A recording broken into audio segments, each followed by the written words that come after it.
तर यामुळे आता अनेक प्रश्न खरं तर उपस्थित होत आहेत। अफूची शेती करण्यावर सरकारची बंदी आहे, अफू पिकवणं हा गुन्हा आहे। असं असताना देखील मराठवाड्यातल्या काही जिल्ह्यांमध्ये अफू लागवडीचं प्रमाण वाढलेलं आहे। यामागे नेमका कुणाचा आशीर्वाद आहे, यामागे एखादं मोठं रॅकेट आहे का, असं देखील सवाल उपस्थित होत आहेत। आमचे प्रतिनिधी विशाल करुळे सध्या आपल्यासोबत थेट जोडले गेलेले आहेत, त्यांच्याकडनं अधिकचे अपडेट्स घेऊयात। विशाल, आपण पाहतोय अशा पद्धतीनं नफ्याचं आमिष दाखवलं जातंय आणि हळूहळू संपूर्ण मराठवाड्यामधील अनेक जिल्ह्यांमध्ये ही नशेची शेती होतीये। काय नेमकं आपलं या संदर्भात आपण जो काही इन्व्हेस्टिगेटिव्ह रिपोर्ट दाखवलेला आहे, काय या संदर्भातची अधिकची माहिती आहे?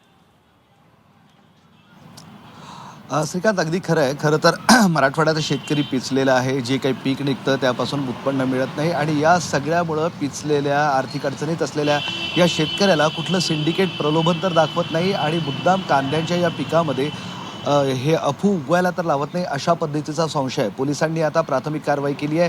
ज्या ज्या शेतात ही सगळी अफूची बोंड आढळून आली ती सगळी जप्त करण्यात आली आहे। लॅबमध्ये ती चेक करण्यात आली आहे। ती अफू असल्याचं कन्फर्म सुद्धा झालेलं आहे। त्यामुळं या सगळ्या प्रकरणाचा छडा लावण्याचं एक मोठं आव्हान आता पोलिसांसमोर आणि पथकासमोर आहे। यासाठी मराठवाड्यात एक खास NDPSचं पथकसुद्धा आता स्थापन करण्यात आलं आहे। छत्रपती संभाजीनगर हेडक्वार्टर असून या ठिकाणावरून मराठवाड्यातील 8ही जिल्ह्यामध्ये हे पथक आता लक्ष ठेवणार आहे। महत्त्वाचं म्हणजे NDPSच्या पथकाला सुद्धा यामागं कुठलं तरी सिंडिकेट काम करत असल्याची हे माहिती आहे आणि त्यानुसार आता या सगळ्या गोष्टीचा तपास केला जातोय। शेतकऱ्यांची विचारपूस केली जाते।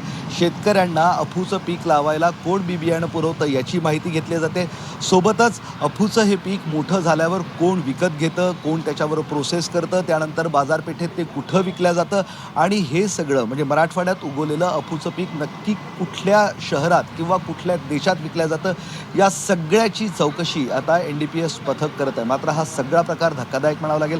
खरं तर मराठवाड्यातला शेतकरी नेहमीच आर्थिक संकटात असतो, त्यामुळं या ठिकाणी असला प्रकार करायला मोठा वाव आहे आणि त्याचाच उपयोग एखादं सिंडिकेट करत असल्याचे या प्रकरणात संशय आहे आणि या सगळ्या प्रकरणाची आता चौकशी सुरू आहे। त्यामुळे शेतकऱ्यांनाही सातत्यानं आवाहन करण्यात येते की कुठल्याही प्रलोभनाला बळी पडू नका, कारण अफू उगवणे, अफू विकणे हे सगळे गंभीर गुन्हे आहे। एखादा गरीब शेतकरी या पैशाच्या प्रलोभनामुळे देशोधडीला लागू शकते याची जाणीव प्रशासन करून देते। त्यामुळे ठिकठिकाणी जिल्हाधिकारी कार्यालयामार्फत, विभागीय आयुक्त कार्यालयामार्फत याबाबत आता जागरूकता करण्याचा निर्णय सुद्धा मराठवाड्यात घेण्यात आलेला आहे, जेणेकरून अशा सिंडिकेटला हे शेतकरी बळी पडू नये। श्रीकांत, निश्चितच विशाल, आपण पाहतोय एकीकडे आर्थिक संकटात असलेला शेतकरी, त्याला आता नेमकं नफ्याचं आमिष कोण दाखवतोय आणि यामागे काही रॅकेट आहे का, याचं देखील तपासामधनं सत्य समोर येणं महत्त्वाचं आहे। विशाल, धन्यवाद या सविस्तर माहितीसाठी।